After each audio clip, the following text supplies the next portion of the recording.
We need strong convictions to give and serve and even sacrifice and stand up for what's happening in social justice, equality, and our community. We have to get active and not sit on the sidelines.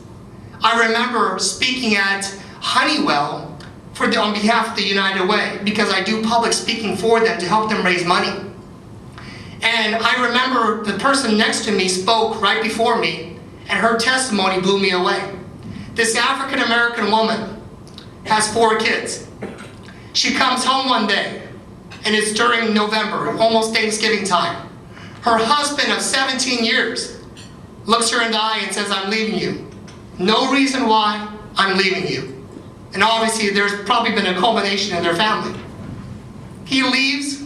She hasn't worked in 10 years, and she's stuck with 4 kids. He never comes back. They never hear from him. So slowly her savings dwindle 100%. And she's already living in a low-income type neighborhood. She has nowhere to go. So she goes to church. And the church donates a little bit of money to keep her going. But with 4 kids, if any of you have kids, you know as a parent you want to give the best to your kids. But she just wanted to give the minimum to her kids because that's all she could afford. She's having a tough time paying the payments. The landlord's getting on her. And then she gets a phone call one day, and it's her father. Her father says, I need for you to do me something. I need a favor. And she says, "What, Father?" Well, he says, "Your sister has just gone off the edge because of her drug addiction, and her 2 kids need a lot of help. Can you pick up the 2 kids and take care of them?" And she says, "Father, my husband just left me. I don't know what to do. Where am I going to go? How am I going to support 2 additional kids?" And she didn't know what to do. But nevertheless, she packs up her 4 kids in the car. It's about midnight. They head over to the home where the kids are. She walks in, and it's a crack house. It's a crack house with drug paraphernalia everywhere, and diapers, and kids that have used a restroom in the corners. And she sees her 2 nieces, and one is 18 months old in diapers that haven't been changed for 3 weeks. And another one is barely, just so skinny, and can hardly smile or say anything. And this is in Seattle. I was so touched by this story. She takes the 2 kids and starts raising them. Now she has a family of 6. She didn't know where to go or what to do. But one day she met someone at the United Way. That person hooked her up with Boeing to sponsor their family. And that's how they got off the ground. That's how they got started. But what's very interesting about the story is the Christmas came around, and the 6 kids and the mom were sitting around. They had all these gifts from Boeing. And they're opening the gifts, and they're very happy. They had food now. And the kids say, "Mom, but we shouldn't take all this. We should give to kids who don't have." And so these people gave when they could not give.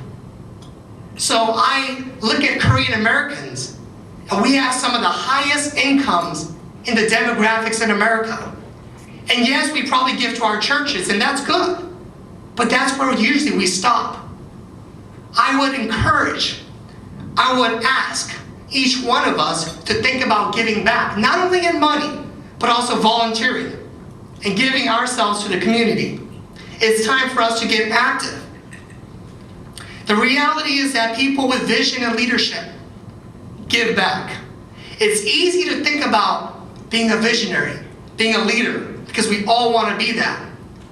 But I would say that the third ingredient, which is giving back, makes a visionary and makes a leader.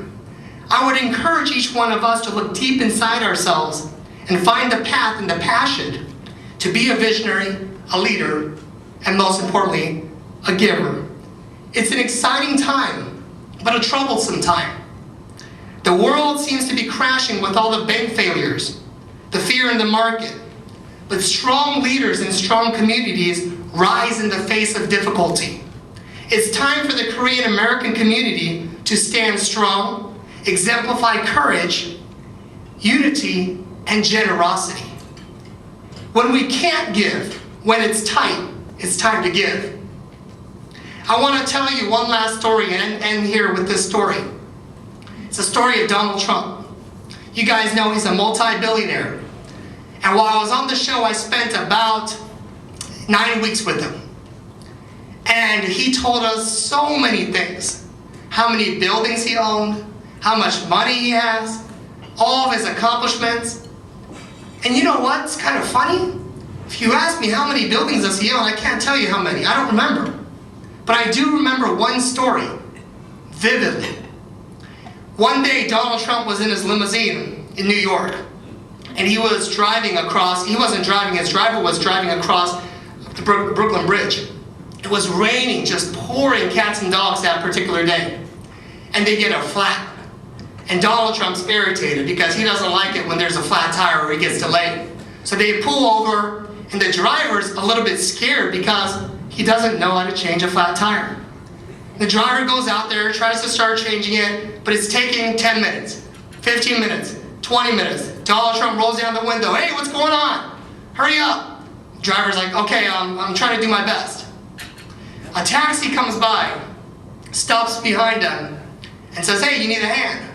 Taxi driver gets out, changes the tire, now all is well.